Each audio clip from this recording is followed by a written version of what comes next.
comentaros, estamos en una parte ahora mismo que es, digamos, la más teórica, quizá la más dura, ¿no? Porque estamos hablando de qué es el concepto de iglesia. Hoy vamos a ver cuándo se fundó la iglesia, cómo se formó la iglesia, ¿no?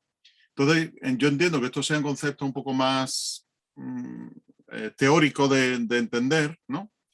Pero que son necesarios, porque luego llegaremos a la parte un poco más práctica, es decir, a la parte que tenga que ver con, bueno, lo que es los ministerios. Hablaremos también acerca de la disciplina de la iglesia, de la autoridad de la iglesia, etcétera, etcétera. Y todo esto obviamente tiene un componente mucho más práctico, pero ahora, como casi en todas las materias, incluso hasta en el fútbol, que es sumamente práctico, hay una parte también teórica, ¿no? Nosotros no la vemos, pero los jugadores tienen a su entrenador que también les da una caña teórica, ¿no? Así que entiendo que, bueno, haya personas que hayan estado en dos estudios y el tercero digo, bueno, yo para escuchar teorías, pues casi que no, ¿no? Entonces yo os animo a los que estáis a que no os desaniméis, ¿vale? Por esa razón, porque esto es así. En un plan de estudios, pues hay que también tener obviamente una parte más teórica, ¿no? Y luego viene una parte práctica que quizás sea la más bonita, ¿no? Muy bien, dicho esto, pues vamos a hacer lo que hicimos la semana pasada, que es un poco hacer un repaso de lo que fue la clase, ¿verdad? Que vimos acerca del fundamento de la iglesia. Y pasaremos hoy, como digo, a comentar cuándo se fundó la iglesia. Vamos a lanzar esa pregunta y no voy a reformularla como la semana pasada. Sobre todo cuando hay no un debate, sino el compartir opiniones. Yo entiendo que son, bueno, pues temas quizá un poco más profundos, ¿no? En ese sentido, y que quizá podamos tener diferentes opiniones al respecto. Pero yo creo que sobre todas estas cosas existe el respeto y existe la comprensión y existe este tipo, obviamente no estamos diciendo ninguna herejía, ¿no? Ahí no habría comprensión que valga, ahí se atajaría de golpe. Pero bueno, siendo aspectos que tienen que ver con matices, ¿no? Pues en ese sentido es bueno el compartir, ¿no? Así que voy a compartir la pantalla. Vamos a ver si yo logro hacer esto adecuadamente. Exacto. Compartir pantalla. Aquí está. Muy bien. Pues tenemos este tema de hoy, ¿vale? Que tiene que ver con la fundación de la iglesia. Vimos la semana pasada, en Mateo capítulo 16, la figura de Pedro, ¿no? Y cómo, aunque la iglesia protestante en general ha huido de considerar a Pedro como el fundamento de la iglesia, sí es cierto que la declaración de Jesús de que sobre esta roca edificaré mi iglesia implicaba de manera secundaria, ¿no?, la figura de Pedro como una de las columnas de la iglesia, tal y como el apóstol Pablo lo llama en Gálatas capítulo 2, ¿no? Y utiliza ahí el nombre de Cefas, de Kefas, que es en griego significa cabeza, ¿no? Y creo que lo usa de manera a propósito, ¿no? Entonces, en ese uso a propósito que Pablo hace de eso, y que Pablo también declara ahí en Gálatas capítulo 2, que el apóstol Pedro les dice, son junto con otros, son unas columnas de la iglesia, pues en base a eso podemos casi no irnos a los dos extremos, el extremo de Roma, decir que Pedro es el fundamento de la iglesia, pero tampoco obviar, ¿no?, que Pedro no era una figura relevante dentro de la iglesia, al contrario, lo fue, puesto que el Señor Jesús, tal y como vimos, le dio las llaves del reino, ¿no?, que podía abrir, y vimos las dos ocasiones en las cuales Pedro fue usado por el Señor, en Hechos capítulo 2 y en Hechos capítulo 10, para abrirle la puerta, en primer lugar a los judíos y en segundo lugar a los gentiles. Eso fue un poco lo que estuvimos viendo. Y vamos a hacer un pequeño repasillo de esto, ¿vale? Vimos con esa figura de la piedra principal del ángulo, si recordáis ese arco que habíamos visto la semana pasada, esa piedra que hay ahí en rojo es lo que los arquitectos llaman la piedra angular. Dicho sea de paso, la palabra arquitecto significa el primero de los constructores, ¿eh? Y, y tiene que ver cuando Pablo dice yo como perito arquitecto, ¿eh? Es decir, que fue Pablo uno de los primeros, de los principales constructores de la iglesia, ¿no? Dice, ponemos el fundamento, ¿no? Y vimos cómo Jesús era la piedra que sustentaba a la iglesia, que soporta a la iglesia, puesto que era la piedra angular, y al mismo tiempo es la que guía y corona a la propia iglesia, ¿no? Así que Jesús tiene esa función de piedra principal del ángulo, la que va marcando las paredes maestras y la que finalmente va a coronar con esa piedra angular que veíamos ahí, la piedra principal del ángulo, porque tal y como veis aquí en la imagen, antiguamente todo esto, las piedras van encajadas a presión, ¿eh? No es como ahora que se le añade cemento y estas cosas. Antes iba todo a presión y en el momento que esta piedra, que estaba tallada al detalle, al milímetro, para que encajara perfectamente e hiciera la fuerza suficiente como para sostener el resto del edificio, una vez que quita esta piedra, todo el edificio se viene abajo, ¿eh? Y eso es una figura muy importante que también tenemos que considerar, ¿no? Vimos también que ese edificio está aún construyéndose, la iglesia está en proceso hasta que lleguemos a la estatura de la plenitud de Cristo. Vimos también como conclusión que tú y yo somos piedras vivientes de ese edificio, es decir, que no jugamos un papel pasivo en la edificación de la iglesia, sino que tenemos un papel activo y que debemos de edificarnos uno a otro, que debemos de soportarnos también uno a otro y debemos de ser sobreedificados, ¿no? Sobre la piedra principal. Y como vimos también en 1 Corintios 3, pues que cada uno debe mirar cómo sobreedifica, ¿no? Ya sabéis aquella figura que usa el apóstol Pablo de si alguno edificare oro, piedras preciosas o plata, o por el contrario está edificando sobre heno, hojarasca, sobre madera, ¿no? Cosas que el fuego consume rápidamente, pero que a diferencia del oro, la plata y las piedras preciosas, los diamantes, pues no se consumían con el fuego, ¿no? Así que esto es un repaso general de lo que vimos la semana pasada. Ahora, lanzamos la pregunta. Y la pregunta es, ¿cuándo se fundó la iglesia? ¿No? Y todos tenemos el concepto de que sabemos cuándo se fundó la iglesia. Es cierto que no hay ningún versículo en el Nuevo Testamento que nos diga a partir de ahora se funda la iglesia, ¿no? O en este momento se fundó la iglesia. O a partir de ahora a los creyentes se le llamó iglesia. No existe un versículo que nos dé una referencia clara que nos diga que a partir de ese momento la iglesia o los creyentes eran considerados iglesia, ¿no? Entonces vamos a ver 3 pasajes bíblicos que nos van a orientar para llegar a la respuesta de la pregunta, que es ¿cuándo se fundó la iglesia? ¿En qué momento histórico se funda la iglesia? Esos 3 pasajes. Vamos a verlo. El primero está en Juan, capítulo 20 y versículo 23. Juan, capítulo 20 y versículo 23. La situación ya la conocéis todos. Estamos ya al final del Evangelio de Juan. Jesús ha muerto, ha sido crucificado, ha sido sepultado. Pasan 3 días. Jesús es resucitado. Se aparece a sus discípulos. Juan, capítulo 20.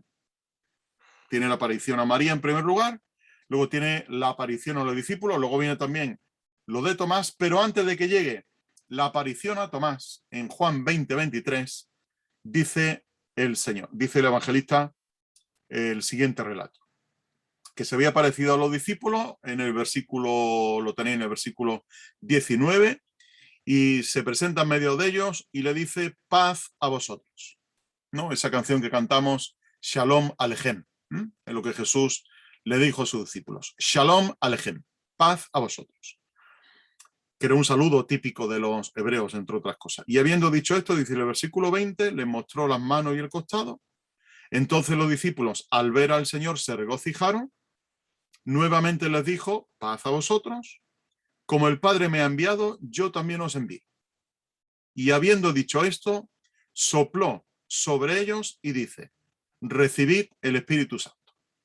A cuantos perdonéis los pecados les han sido perdonados, a cuantos los retengáis les han sido retenidos.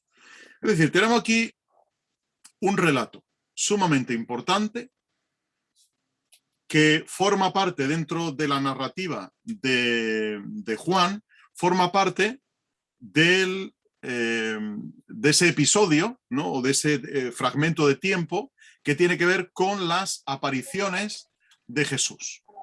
Y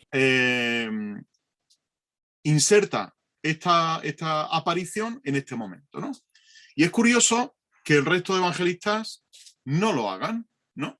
Simplemente Mateo, por ejemplo, capítulo 28, nos relata que Jesús se apareció a todos los discípulos y ya sabemos todo aquello de que le dijo, toda autoridad me ha sido dada en el cielo y en la tierra, por tanto, id a hacer discípulos a todas las naciones, bautizándolos en el nombre del Padre, del Hijo y del Espíritu Santo, y aquí yo estoy con vosotros todos los días hasta el fin del mundo. Esa declaración la tenemos en el Evangelio de Mateo. Y Lucas es el único que, perdón, Juan es el único que se para a detallarnos este tipo de cosas. Y claro, no sé si a vosotros os pasa, pero yo leo este versículo, sobre todo el versículo 22, y luego leo Hechos capítulo 1 y capítulo 2, y a mí me produce esto una disonancia mental, ¿no? Una disonancia quiere decir una lucha mental, ¿no? ¿Por qué Jesús dice aquí, recibid el Espíritu Santo, y sin embargo, en Hechos capítulo 2, tenemos que los discípulos que están reunidos en el aposento, aquellos 120, dice que reciben el Espíritu Santo, ¿no? Es decir, ¿quién o cómo se ha originado esta aparente contradicción? Si Jesús aquí le está dando el Espíritu Santo y sin embargo en Hechos capítulo 2 se habla de que recibieron el Espíritu Santo, ¿no? Y tenemos en Hechos capítulo 1 que dice que debían de esperar a la llegada del Espíritu Santo. Es decir, esto tenemos que casarlo de alguna manera. Esto no es una contradicción, como digo, es una aparente contradicción y por lo tanto hay que entender y hacer una buena exégesis para casar estos dos conceptos que aparecen aquí, ¿no? Entonces, vamos a verlo, vamos a ver ahora qué es lo que quiere decir aquí Juan y vamos a ver también lo que nos relata Lucas en Hechos capítulo 1 y capítulo 2. Lo que está claro que aquí en Juan capítulo 20, lo que está haciendo el evangelista es hacernos un resumen de todo lo que había acontecido, porque, bueno, como él dice un poco después, si tuviera que relatar todo lo que Jesús hizo y dijo, dice, no cabrían en el mundo entero todos los libros que se podrían escribir, ¿no? Entonces, indudablemente, todos los evangelistas nos resumen en lo principal del ministerio de la vida del Señor Jesús y de cómo él se condujo con sus discípulos, ¿no? Pero aquí hay un hecho que Jesús hace y es soplar sobre ellos, acordado también lo que el término que va a usar Lucas en Hechos capítulo 1 y capítulo 2, de que vino, ¿os acordáis? ¿Qué vino sobre aquellos discípulos que estaban reunidos? Vino el qué. Un viento recio, ¿acordáis, no? Dice Lucas, vino como un viento recio. Y aquello, aquí el término que usa Juan, sopló, tiene que ver precisamente con aquel concepto que después Lucas va a usar de viento. Uno es en este caso, el de Juan es el verbo y el que usa Lucas es el sustantivo. Y tiene que ver con viento, tiene que ver con soplo, ¿no? Es decir, que estamos dentro del mismo campo semántico de soplar y de infundir el aliento o de soplar sobre alguien el Espíritu Santo, ¿no? Y Jesús tiene la autoridad y tiene la capacidad de hacer esto, de soplar y que la gente reciba el Espíritu Santo.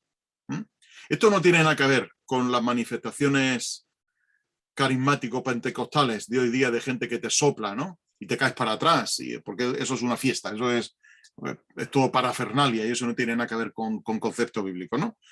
pero de gente que te sopla y te caes para atrás, o que gente viene y te dice, te sopla en la cara y te dice, recibe el Espíritu Santo. Esto nadie tiene potestad para hacer esto, sino solamente el dador del Espíritu Santo, y el dador del Espíritu Santo es Jesús. Y de esta manera Juan lo relata así, recibid el Espíritu Santo. Claro, los discípulos ya han recibido, según una interpretación gramático-histórico-literaria de este versículo, en ese momento, con ese imperativo que Jesús usa, recibid el Espíritu Santo, ya lo habían recibido, habían experimentado el soplo, ¿no? que les infundía el Espíritu Santo.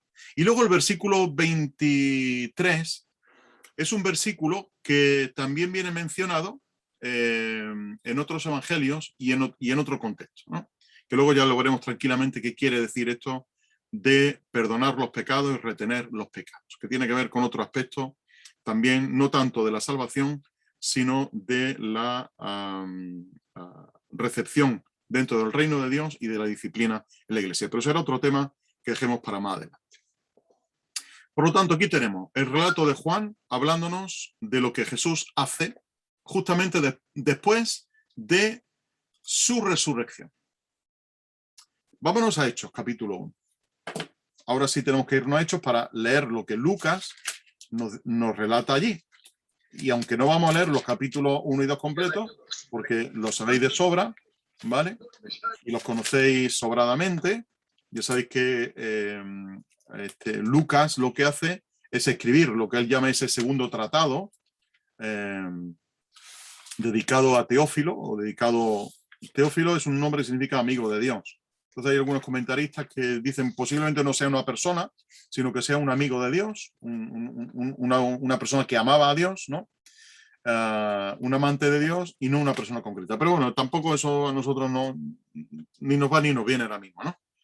Porque no es el tema. Pero fijaos, cuando Lucas está relatando esos antecedentes que él da del primer tratado, y dice en el primer tratado, o Teófilo, hablé o compuse el primer tratado acerca de todas las cosas que Jesús comenzó a hacer y a enseñar, y dice el versículo 3, ante los cuales también, después de haber padecido, punto importante. Segundo, se presentó vivo con muchas pruebas decisivas, indubitables, dice otra versión, ¿no? Con muchas pruebas decisivas. Siguiente, se les apareció durante 40 días. Quedaos con esta cantidad. 40 días. Para hablarles acerca de las cosas concernientes al reino de Dios. Y estando con ellos, les mandó no alejarse de Jerusalén, sino esperar la promesa del Padre. Claro, hemos leído en Juan 20 que Jesús ya había soplado el Espíritu Santo sobre ellos. Y ahora nos dice aquí que tienen que esperar la promesa del Padre, la cual dijo Jesús, oísteis de mí. Porque Juan en verdad bautizó con agua, pero vosotros seréis bautizados en el Espíritu Santo dentro de no muchos días. O sea que Lucas nos sitúa temporalmente en después de la resurrección, o dice concretamente, después de haber padecido, ha resucitado y se presenta vivo, resucitado, y se les aparece durante 40 días. Y estos son conceptos temporales sumamente importantes porque nos van a definir después cuándo ocurre el nacimiento o la fundación de la iglesia, ¿no? Y estando con ellos, hemos visto en el versículo 4, le dice Jesús que tienen que esperar la promesa del Padre. Los que estaban reunidos, dice Lucas, le preguntaban diciendo, Señor, ¿restaurarás? Fijaos la pregunta, ¿restaurarás el reino a Israel en este tiempo? No es el tiempo cronológico como nosotros lo medimos por horas, ni por días, ni por semanas, ni por años, sino en esta sazón, dicen otras versiones más antiguas, ¿no? Y tiene que ver con el kairos, no con el cronos, que era el tiempo medible con un reloj, sino el kairos, ¿no? La ocasión. En esta ocasión, es decir, en esta dispensación, vas a restaurar el reino a Israel? Fijaos que no dice, ¿vas a inaugurar la iglesia? ¿Le vas a dar a la iglesia ahora el reino? Ellos están pensando en hebreo, ¿no? Y están pensando en conceptos hebreos. Y es que Israel tiene una parte importante y están pensando si ese reino se le va a restaurar, es decir, se le va a volver a dar a Israel. Y claro, aunque ellos esperaban un reinado con un rey que iba a derrotar al Imperio Romano y que iba a imponerse sobre el resto de las naciones, Jesús les dice, no os compete a vosotros, no es de vuestra competencia saber los tiempos o las épocas que el Padre estableció en su sola potestad. Pero recibiréis, tiempo futuro, recibiréis poder cuando venga sobre vosotros el Espíritu Santo. Me seréis testigos en Jerusalén, en Judea, Samaria y hasta el último de la tierra, ¿no? Y dicho esto, fue alzado, aquí tenemos la ascensión de nuevo, viéndolo ellos y en un nueve lo ocultó de sus ojos. Y mirando fijamente al cielo mientras él se iba, se les presentaron dos varones con vestiduras blancas y le dijeron, varones galileos, ¿por qué estáis mirando al cielo? Este Jesús que fue tomado de vosotros al cielo vendrá de la manera como lo contemplasteis ir al cielo. Después tenemos el relato de ese, o el comienzo de ese segundo tratado, ¿no? Que empieza aquí el evangelista Lucas, y nos habla de los discípulos que estaban, del nombramiento del nuevo discípulo, del nuevo apóstol, puesto que Judas se había ahorcado, y tenemos ahí todo el relato, hasta que llegamos al capítulo 2.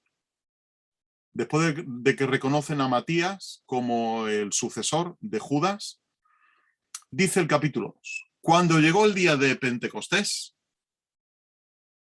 estaban todos juntos en el mismo lugar. Y de repente llegó del cielo un estruendo como de una ráfaga de viento, acordado de lo que hemos visto en Juan, que Jesús sopla, y ahora dice, viene como una ráfaga de viento impetuoso, el cual llenó toda la casa donde estaban sentados. Y se les aparecieron lenguas como de fuego que se repartieron y se posaron sobre cada uno de ellos. Y todos fueron llenos del Espíritu Santo y comenzaron a hablar en diferentes lenguas según el Espíritu les concedía hablar. Y había en Jerusalén, etc. Es decir, que tenemos ya indicios de cuándo se funda la iglesia. Estamos respondiendo a la pregunta de cuándo se fundó la iglesia. Y fijaos que ya tenemos el indicio de Juan capítulo 20 y tenemos el indicio que nos da aquí el evangelista Lucas escribiendo los Hechos. Capítulo 1 y capítulo 2. Aquí ocurre algo en el tiempo, ¿vale? Ocurre algo en el tiempo que va a marcar un antes y un después en la vida de los creyentes. ¿Por qué? Porque si bien es cierto que no vemos en ningún versículo que diga, pues a partir de ahora se ha fundado la iglesia. No tenemos un versículo que lo diga. Sin embargo, tenemos el indicio por Juan capítulo 20 y Hechos capítulo 2 de que aquí ocurre algo. Algo diferente. Se inaugura una época diferente, ¿no? Pero nos queda unos versículos más en Efesios capítulo 4. Versículo 7. Vamos allí a la lectura de Efesios capítulo 4, versículo 7. Vamos a recurrir después a este capítulo en más de una ocasión, porque la carta a los Efesios es profundísima, como dirían los jóvenes ahora. Profundísima no, lo siguiente, ¿no? En el tema de la iglesia. Es un tratado sobre iglesia que, vamos, que uno puede sacar de aquí para escribir 8 libros, ¿no? Una hipérbole, pero bueno, para escribir bastante, porque es rica en el tema de iglesia, ¿no? Y fijaos, versículo 7. Después volveremos sobre del 1 al 6, pero ahora mismo nos interesa el 7. Pero a cada uno nos fue dada la gracia según la medida del don de Cristo. Por lo cual dice, cuando ascendió a lo alto, es decir, resucita, llevó cautiva a una hueste de cautivos, vence a la muerte, vence a Satanás y dice, llevó cautiva a una hueste de cautivos y dio dones a los hombres. ¿Cuándo? Lo hemos visto al principio del versículo. Cuando ascendió a lo alto. Y lo dice Pablo, aclara. Y lo de que ascendió, ¿qué es? Sino que también descendió a las profundidades de la tierra. El que descendió es el mismo que también ascendió por encima de todos los cielos para llenarlo todo. Y luego veremos el versículo 11 que él dio a unos apóstoles, a otros profetas, a otros evangelistas, a otros pastores y maestros, con mira al equipamiento de los santos para la obra del servicio, de la diaconía, para la edificación del cuerpo de Cristo. Y fijaos que aquí Pablo nos da una marca temporal, y es cuando ascendió a lo alto. Estamos llegando, por lo tanto, ahora a ciertas conclusiones. La primera es esta, que la resurrección de Jesús marca el momento decisivo del cumplimiento de la victoria de Cristo en todo su alcance. Y con esto de en todo su alcance, quiero decir que si leemos Efesios 1, Efesios 2 y Efesios 3, nos vamos a dar cuenta de que lo que el pecado originó, que fue una desestructuración completa a nivel interno del hombre, a nivel del hombre con Dios, a nivel del hombre con el hombre, y a nivel del hombre con la naturaleza, y a nivel del hombre con el lenguaje, todas estas fracturas que se produjeron allí en Génesis capítulo 3, dice Pablo escribiendo a los Efesios, que el propósito de la resurrección de Jesús era o es reunir todas las cosas en Cristo. Es decir, lo que el pecado hizo con su entrada en el mundo, Jesús viene a remediarlo y viene a reunir todas las cosas en Cristo. Y por eso la semana pasada hablábamos de la dimensión cósmica que tiene la resurrección de Jesús. El plan de salvación tiene una dimensión cósmica, porque todo lo que se había originado en Génesis con la entrada del pecado, ahora Jesús, todo aquello que se había dispersado, Jesús viene a reunirlo, y lo hace por medio de su victoria en la cruz del Calvario. Y la declaración de su victoria es la resurrección. Por lo tanto, la resurrección va a marcar el momento decisivo del cumplimiento de la victoria de Cristo, en todo su alcance. Y ahí os he explicado esto de todo su alcance, ¿no? Segunda cosa a la cual vamos a llegar según estos pasajes. Pentecostés es la partida de nacimiento de la iglesia.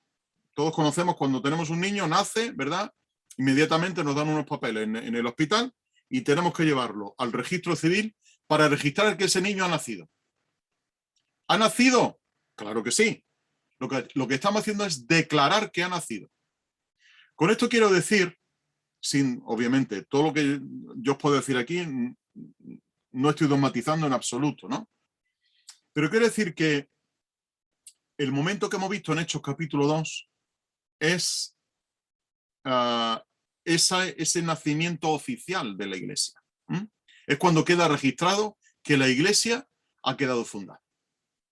¿Cuándo nació la iglesia? Pues depende del autor que uno lea a nivel teológico. Unos te dirán que existía una preiglesia ya desde el Génesis. Existía una preiglesia cuando se le declara a Adán que iba a venir el que iba a pisar la cabeza de la serpiente, etcétera, etcétera, la simiente de la mujer, todo aquello que ya conocemos por Génesis capítulo 3.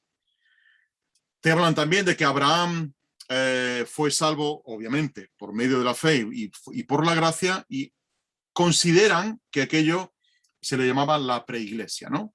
Luego, el Juan el Bautista, cuando recibe a la gente y la enfoca hacia Jesús, ¿no? Le dicen, no soy yo, sino que he aquí el Cordero de Dios que quita el pecado del mundo, ¿no? Yo no voy a afinar tanto porque cuando uno afina tanto, no sé si con demasiado afinar se puede saltar la cuerda de la guitarra, ¿no? Entonces, lo que sí creo que queda claro por los tres pasajes que hemos leído de Juan 20, de Hechos 1 y 2, y de Efesios 4, es que la resurrección y la ascensión de Cristo va a marcar el inicio de la iglesia. Pero la declaración oficial del nacimiento de la iglesia la tenemos en el libro de Hechos capítulo 2, en el día de Pentecostés. Por eso, Lucas, en el capítulo 1, nos da esa marca temporal también. Estuvo durante 40 días. Y nos da una marca en el capítulo 2, Pentecostés, 50 días, ¿no? Así que hubo un intervalo de 10 días, desde que Jesús asciende al cielo hasta que viene el Espíritu Santo, en ese periodo de 9 o 10 días, luego depende también de cómo uno haga el cálculo, de 9 o 10 días en que se declara esa partida de nacimiento, la declaración oficial de que la iglesia está aquí, de que hay un antes y hay un después, ¿no? De que se inaugura, creo que lo tengo aquí puesto, no sé si lo tengo aquí. Bueno, aquí tomo una frase de la Cueva, ahora lo pondremos después. Que la iglesia vive de la obra acabada de Cristo. Y la obra acabada de Cristo es, o tiene como eje, la resurrección. Así que esto es lo que yo entiendo por Juan 20, Hechos 1 y Efesios 4, que es la fundación de la iglesia. Y entonces ahora nos vamos a detener en ese momento de Pentecostés, cuando se declara la partida de nacimiento de la iglesia, cuando no se dice tajantemente, ¿no? Pero por lo que vamos a ver ahora, constituye el nacimiento de la iglesia, ¿vale? A ver si sale la diapositiva. Me quiero detener en lo que es Pentecostés. ¿Por qué el día de Pentecostés? ¿Por qué ese día lo elige el Señor para traer el Espíritu Santo sobre lo que va a ser su iglesia? Obviamente tenemos que recurrir al Antiguo Testamento para entender lo que es Pentecostés. Pentecostés es una palabra griega que significa quincuagésimo, número 50, y que los judíos llamaban Shavuot o la fiesta de las semanas. Y voy a desarrollar un poquito esto de Pentecostés, aunque muchos ya conocéis lo que son las fiestas, y os recomiendo de paso un libro que acaban de sacar, que se llama La fiesta de Jehová. Es un libro que habla sobre las 7 fiestas, es de un primo de Samuel Pérez Millos, se llama Eduardo Cartea Millos, es argentino, y es un libro súper interesante que explica con sumo detalle lo que son las fiestas, ¿vale? Yo sé que hay muchos libros escritos sobre las fiestas, pero de todos los que yo tengo, este es el que más me ha despertado el concepto de algunas fiestas, ¿no? Lo he consultado tarde, por lo tanto, algunas de las cosas que ahí se mencionan no me ha dado tiempo ni recogerlas aquí, ¿no? Pero bueno, lo podéis luego ver tranquilamente. Pentecostés, como digo, significa quincuagésimo, es una palabra griega. Pente es 5 y Pentecosté es quincuagésimo, número 50, ¿no? Es lo que los griegos, como mencionaban ellos, quincuagésimo, ¿no? Para un judío se cuentan 50 días después de la Pascua. Así que desde el momento que se celebra Pascua, se cuentan 50 días. Y a partir o sea, cuando se llega al número 50, se celebra Pentecostés. Ahora os pondré un gráfico de las fiestas de las principales fiestas de Israel. Había 3 grandes solemnidades anuales judías. ¿Quién me las dice? 3. Entre todas las 7 había 3 principales. ¿Os acordáis cuáles eran? Alguien que ponga su micro y sea valiente o valienta. Eran 3. Veo gente que está hablando, pero como no tenía el micro, pues no oigo. Bueno, os leo los labios. Pascua. Una es la Pascua. Pascua. La de los panes sin levadura, ¿no? No, los tabernáculos. La de los tabernáculos. Tabernáculos y esta, Pentecostés. Gracias, Ismael. Estas 3 fiestas son las principales judías. Luego estaban los panes sin levadura, estaban otras más, ¿vale? Pero estas 3 son las 3 fiestas anuales que sí o sí tenían que llevar a cabo, ¿no? Y además se celebraban por todo lo alto, ¿no? Porque eran fiestas muy importantes. De modo que la fiesta de Pentecostés, el pueblo de Israel, ya sabes que era un pueblo agrícola ganadero. Entonces, casi todas sus fiestas giraban alrededor de la agricultura y de la ganadería. Y esta fiesta de Pentecostés tenía relación con la cosecha, porque según Levítico 23, versículos 15 y 16, tiene que celebrarse 7 semanas después de la ofrenda de la gavilla de cebada. Es decir, cuando se metía, dice Levítico 23, cuando se metía la hoz para empezar la siega, a partir de ese momento se cuentan 7 semanas. 7 semanas por 7 días son 49, más el día siguiente, que es cuando se celebra Pentecostés, ¿no? 7 por 7, 49 más 1, 50. De modo que, dice Levítico 23, cuando se mete la hoz, a partir de ahí se cuentan 7 semanas. Por tanto, ya tenían muy claro cuándo iba a ser Pentecostés. Este es el gráfico que os decía antes. Fijaos que, a ver, os pongo el foco este por aquí. Bueno, voy a poner el bolígrafo evanescente. Mirad, aquí está, bueno, lo de fuera es nuestro calendario, el actual, el gregoriano nuestro. Ya sabéis que nuestro calendario es diferente al de otras naciones, ¿no? Pero bueno, nuestro calendario gregoriano, que este de aquí, y el judío, que este que tenemos aquí este que aparece en esta zona interna, ¿vale? Fijaos, Pascua empezaba en el mes de Nisan o el mes de Abib, ¿vale? Y el día 14 de Nisan, 14 de Abib, luego estaban los paneácimos, las primicias del 15 al 21, las primicias del 21, pero justo a mitad del mes de Nisan, aproximadamente, un poquito antes de la mitad, se cuentan las 7 semanas, lo que correspondería a nuestro segunda quincena de marzo, primera quincena de abril. A partir de ahí empieza a contarse esas 7 semanas. Llega el mes de Iyar, 7 semanas, hasta el mes de Sivan. Y han pasado esas 7 semanas. Os he que fijaos que estamos aproximadamente en la primera quincena de mayo, cuando las flores ya están y la cosecha ya está bien granada y ya se puede recoger y todo aquello, ¿no? De modo que estamos en Pentecostés, mitad de mayo aproximadamente. Situaros lo que Lucas nos ha escrito en Hechos capítulo 2, el día de Pentecostés, mitad de mayo aproximadamente. ¿Qué ocurría en el mes o en ese día de Pentecostés a nivel judío? No era un día laborable, era un día festivo, ¿eh? Por lo tanto, nadie trabajaba, todo el mundo de fiesta, todo judío de fiesta, incluso los siervos, las siervas, los hijos, la hija, dice Levítico 23, la viuda, el huérfano, el extranjero que vive en ti, todo el mundo tenía que descansar ese día. Era un día por todo lo alto, ¿no? No era un día laborable. Los varones lo que hacían era presentarse en el templo con la ofrenda. ¿Y qué ofrenda llevaban? Pues esto, 2 panes, 7 corderos de un año, un becerro, 2 carneros en holocausto, un macho cabrío en expiación y 2 corderos de un año en acción de gracias, o lo que se llamaba una ofrenda de paz.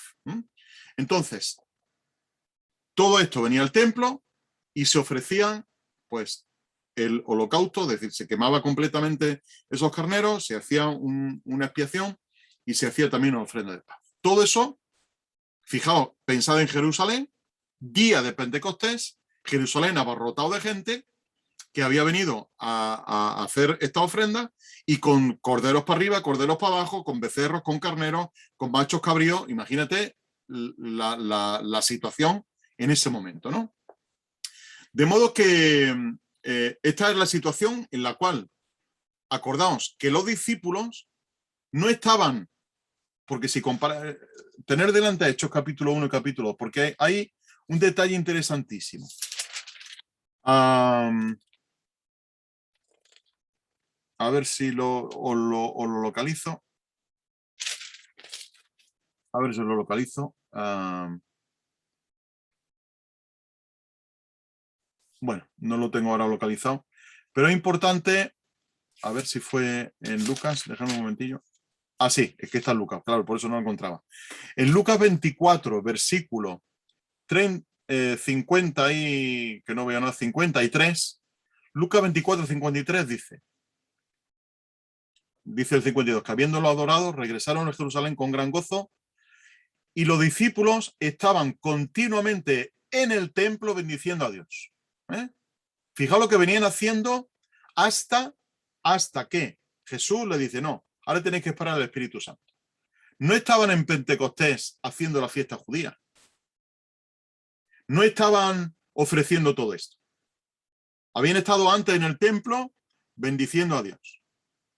Y ahora lo que hacen es estar en una casa, como hemos visto en Hechos capítulo 2, en una casa, esos 120 reunidos, esperando la promesa del Padre. Y esa es la situación real de lo que allí está pasando.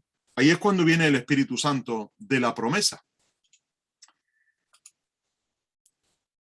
Esa fiesta de Pentecostés duraba un día. Y era el día clave, era el día grande de Israel, Pentecostés. Celebraban, como digo, esa fiesta, ¿no? Era una fiesta comunitaria, era una fiesta donde todos debían de participar. Como he dicho antes, el extranjero, la viuda, el huérfano, el extranjero que vive en ti, el hombre, la mujer, el siervo, el esclavo, el libre, todo el mundo. Tal y como tenemos aquí, según lo que vemos un poquito después en el relato de Hechos capítulo 2, estamos sobre las 9 de la mañana, una hora temprana, no estamos demasiado tarde metidos en el día, ¿no? La hora tercia o la tercera hora es las 9 de la mañana. Pero aquí ocurre algo en Hechos capítulo 2 que ya lo hemos mencionado, y es que se inauguran los tiempos del Espíritu. Como digo, el tiempo no cronológico, medido con reloj y decir de aquí hasta aquí, ¿no? Sino la sazón, la dispensación, la administración. Yo mencionaba, a ver, tengo tiempo, sí. Mencionaba el otro día el plan económico de la salvación de Dios. Eso de económico no tiene que ver con dinero. La palabra economía aparece en Efesios 1, Efesios 2 y Efesios 4 varias ocasiones, ¿no? Y tiene que ver con administrar, cómo Dios administra sus tiempos, cómo Dios gestiona sus tiempos, que no son los nuestros, son los tiempos de Dios. Nosotros los medimos por la hora, por los minutos, pero Dios lo mide de otra manera, lo gestiona de otra manera. Entonces, cuando hablé de aquello del plan económico de la salvación, tiene que ver con el plan de gestión que Dios hace, ¿no? Entonces, en esa inauguración de los tiempos del Espíritu, se crea un solo pueblo, Efesios 2:14. Aquel misterio que dice que antes no había sido revelado, y Pablo dice que ahora ha sido revelado. ¿Y cuál es ese misterio? Y Pablo lo explica. El misterio es que los gentiles pueden formar parte del pueblo de Dios, algo que antes era potestativo de Israel. Pero es que ahora los gentiles tienen acceso a Dios, acceso por la fe, por la gracia, de que los gentiles pueden formar un solo pueblo, de que los gentiles son ahora el pueblo de Dios. Y ese es el misterio que estaba oculto antes, ¿no? Y entonces, según vemos en Efesios 2:14, ese día se inaugura, en Hechos capítulo 2, ese día se inaugura la creación de un solo pueblo. A partir de ahora, judío y gentil van a formar parte de la iglesia. El judío y gentil convertido forman parte de la iglesia bajo los mismos términos del pacto, de arrepentirse, de creer en Jesús, tal y como se menciona varias veces a lo largo del libro de los Hechos, y de aceptar la obra de salvación. Y confesar que Jesús es el Señor, que Dios lo levantó de entre los muertos, etcétera, etcétera, Romanos capítulo 10. ¿Qué ocurre? Pues que, según algunos han interpretado, esas lenguas, ¿no? Que se derramaron allí, pues si tú eres bautizado con el Espíritu Santo, tienes que hablar en lenguas. Pero es que aquí la palabra lenguas se traduce por idiomas. Y el idioma es un idioma inteligible. Por eso hay algo que es clave. ¿Cuántas naciones había allí? Lo dice Lucas en el versículo 9 y el versículo 10.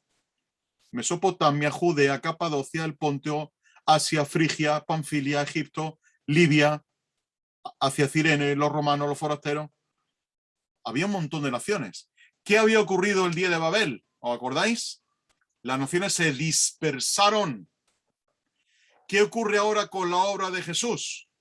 Él vence, resucita, asciende al cielo y hemos visto en Efesios capítulo 2 que la obra de Jesús es reunir. Reunir. El pecado dispersa y Jesús reúne. Y lo que hace Dios aquí es demostrar que no hay barreras para la expansión del Evangelio. Por eso se hablan diferentes idiomas. Pero hoy hay un hecho curioso, y es lo siguiente. Versículo 11.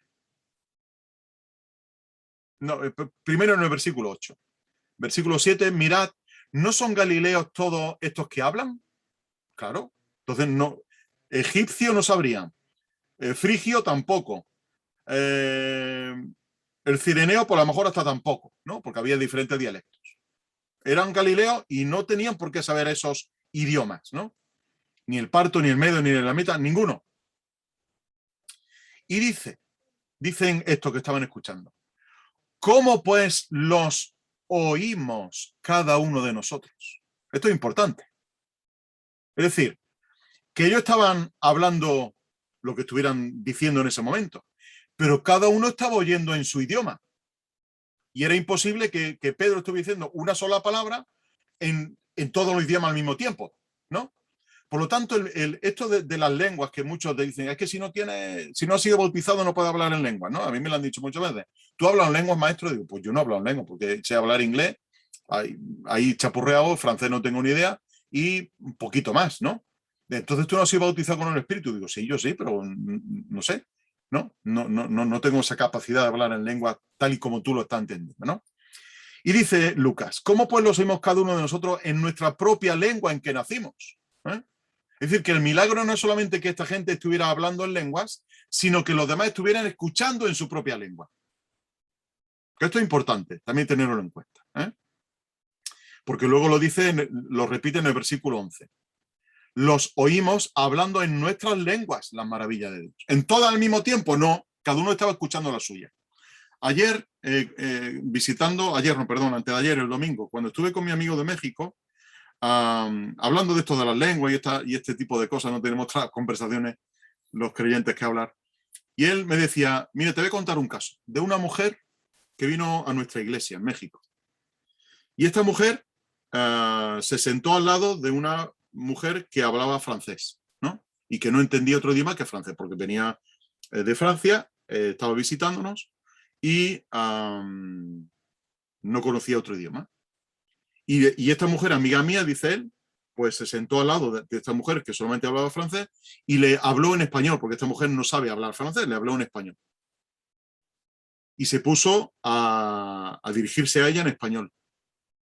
Y dice, y la mujer dijo, qué bien habla usted el francés. Dice, no sé, yo no sé francés. Dice, como que no, la estoy oyendo perfectamente hablar en francés. Dice, pues mire usted, yo es que no tengo ni idea de francés, vamos, que de hecho soy una mujer mayor y yo ni he aprendido francés en mi vida, ni sé hablar en francés. Y esta mujer se dirigió a mi amigo, el pastor de la iglesia, y le dijo, es que estoy escuchando a esta mujer hablar en francés. ¿No? ¿Tenía esta mujer el don de lenguas? No tenía el don de lenguas. ¿Pero qué hizo ahí el Espíritu Santo? No sé lo que hizo. Y vamos, me creo lo que este amigo mío me estaba diciendo, porque es una persona seria, ¿no? No es un fiestero de estos de que se caen para atrás ni nada de eso. Las lenguas lo que estaban haciendo era subrayar que no hay barreras para la expansión del Evangelio. Por eso, en ese momento donde había tantísima gente de tantísimos lugares, Pentecostés, el día de la fiesta grande, ahí se aprovecha el Señor de ese tiempo, de esa ocasión, para fundar o hacer el nacimiento de su iglesia, ¿no? Y ese Espíritu Santo es dotado de manera universal y queda como el sello, queda como la arra, queda como la garantía permanente para la iglesia. Y como hemos visto en Efesios capítulo 4, da dones a los hombres, ¿no? Reparte dones a su iglesia. Avanzamos en estos minutos que nos quedan. Y lanzo otra pregunta. ¿Era necesaria la presencia del Espíritu Santo en la fundación de la iglesia? ¿No puede haberse hecho de otra manera? Bueno, por los textos que sabemos de Juan capítulo 16, de que es necesario que yo me vaya y que el Espíritu Santo venga, por todos estos versículos que ya conocéis, que Jesús habla previamente de la venida del Espíritu Santo, acordaos también de cuando se dice que Juan os bautiza, pero yo os bautizaré en Espíritu Santo y fuego, ¿no? Entonces, todos estos versículos tenemos que reunirlos en la mente para formar la respuesta a la pregunta. Marcos 1:8, que lo acabo de mencionar, Juan capítulo 16, que lo acabo de mencionar también, y Hechos capítulo 1, 4 y 8, que hemos visto que dice el Señor que tenéis que esperar a que venga sobre vosotros el Espíritu Santo. Por lo tanto, ¿era necesaria? Claro, si Jesús ya lo estaba diciendo, que era necesaria, ¿no? En el Antiguo Testamento, si recordáis, el Espíritu Santo venía, descendía sobre individuos de manera particular y los dotaba de carisma especial. Es decir, que necesitaba Dios gente para construir las cortinas del tabernáculo. Allí dotaba con el Espíritu Santo a las personas que iban a hacer las cortinas. Que necesitaba que dotara con el Espíritu Santo a un juez para que juzgara a Israel, dotado del Espíritu Santo, no de manera permanente, sino de manera ocasional, ¿no? Y eso ocurría de manera repetida en el Antiguo Testamento. El Espíritu Santo no había venido de manera permanente a habitar entre sus hijos. Pero llega el Nuevo Testamento y hay un descenso corporativo. Corporativo quiere decir para todo el cuerpo de Cristo, ¿no? Corporativo y distributivo. Distributivo quiere decir para todos y cada uno. Es decir, que todos estaban participando. Aquí en Hechos capítulo 2 hemos visto que el Espíritu Santo vino sobre todos los que estaban allí. No vino sobre unos pocos. Vino sobre todos los que estaban allí, ¿no? Y a lo largo del libro de los Hechos vamos a ver que el Espíritu Santo venía sobre los creyentes y venía de manera permanente, ¿eh? Porque somos, como dice Pablo luego, somos el templo del Espíritu Santo. Somos la habitación de Dios, ¿eh? Como también se menciona. Por lo tanto, según hemos visto también en Efesios 4:7, dice que a cada uno nos ha sido dada, ¿eh? Eso es el descenso distributivo, de manera corporativa, para todos y para cada uno al mismo tiempo.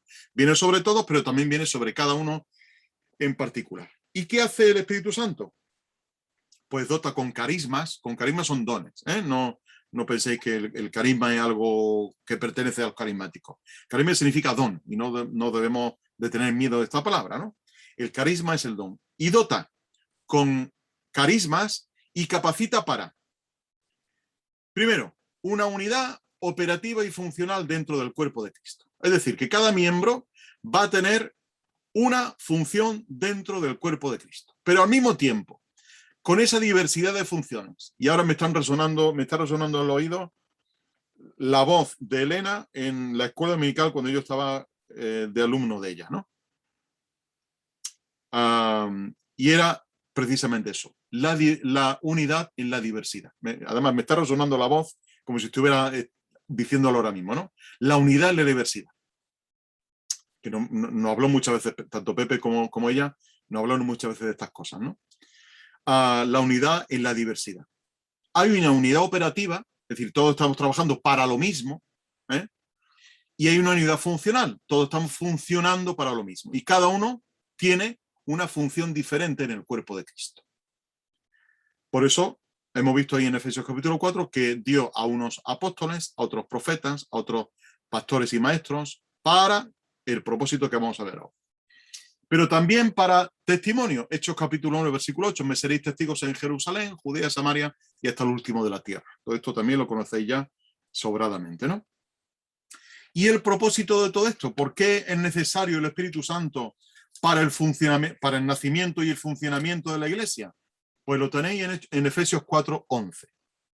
Efesios 4:11 dice que él dio a unos apóstoles, a otros profetas, a otros evangelistas, a otros pastores y maestros, con miras. Es decir, el propósito de todo esto, de que Dios dé a cada uno una función diferente en el cuerpo, tiene la mira de equipar. Ya vimos qué significaba este término. Amueblar. Tener una casa y llenarla de muebles. Ponerle las cortinas, ponerle las macetas, ponerle la ropa de cama, todo. Equipar a los santos para la obra de la diaconía, del servicio, para la edificación del cuerpo de Cristo, hasta que todos lleguemos a la unidad de la fe y del conocimiento pleno del Hijo de Dios, ¿Cuándo cesarán estas funciones de pastor, maestro, evangelista, apóstol, profeta? ¿Cuándo cesará? Cuando llegamos a la unidad de la estatura de la plenitud de Cristo. Hasta entonces hará falta todo este tipo de funciones dentro de la iglesia. A la medida de la estatura de la plenitud de Cristo, para que ya no seamos niños fluctuantes, etcétera, etcétera. Y ahí tenéis todo lo demás, ¿no? Que crezcamos en todas las cosas, versículo 15, en aquel que es la cabeza Cristo, por quien todo el cuerpo está siendo estructurado y unido por la provisión de cada ligamento. Y ahora fijaos, y según la función sobrenatural de cada miembro. No dice de unos pocos. Bueno, esto es para los ancianos, para los pastores, para los evangelistas, para los maestros. No, no, no, no. De cada miembro. Así que tú, si eres miembro de una iglesia local, eres, por lo tanto, miembro de la Iglesia Universal, tú tienes una función en el cuerpo de Cristo. Tú no eres un miembro inútil. Decía la Cueva en su momento. En la Iglesia de Cristo no hay ni parados, ni jubilados, ni mutilados de guerra. Los mutilados de guerra, ahora como no tenemos, pero esa frase me gustaba cuando la pronunciaba, ¿no? No hay nadie parado en la iglesia. No existe un INEM de la iglesia, no existe, bueno, no se llama INEM, se llama de otra manera, ¿no? No existe la oficina del paro en la iglesia, no existe. Y no existe tampoco un plan de jubilación. Porque todos tenemos una función dentro del cuerpo de Cristo. Y ese crecimiento, dice Pablo, ese crecimiento del cuerpo se realiza en amor para su propia edificación. Así que, ¿era necesaria la presencia del Espíritu Santo? Por supuestísimo que sí. Porque era el que estaba dotando, y ahora esta sería ya la conclusión, con esto acabamos, es indispensable para la vida de la iglesia, la presencia del Espíritu Santo. Si no hay Espíritu Santo, no hay iglesia. Pero el Espíritu Santo lo que hace es que une, coordina y capacita para que la iglesia crezca de manera conjunta hacia la medida de la estatura de la plenitud de Cristo. Por lo tanto, es imprescindible la presencia del Espíritu Santo en la vida de la iglesia, en el nacimiento y en el desarrollo, en el crecimiento de la iglesia, ¿vale? Así que esto era lo que quería dejaros hoy. El tema de la fundación de la iglesia, de cuándo se funda, con la resurrección de Cristo, el acta de nacimiento, la partida de nacimiento, el día de Pentecostés, y a partir de ahí, desarrollo natural de la iglesia, desarrollo orgánico de la iglesia, y tú y yo como parte de ese cuerpo tan imprescindible que somos dentro del cuerpo de Cristo, cada uno con su función dentro de la iglesia. Espero haber aclarado algunas dudas que quizás pudiera ir alguno tener, seguramente no, pero bueno, por lo menos ampliar algunos conceptos que me parecían interesantes. Voy a dejar de compartir la pantalla para que nos podamos ver. Y ya si tenéis alguna pregunta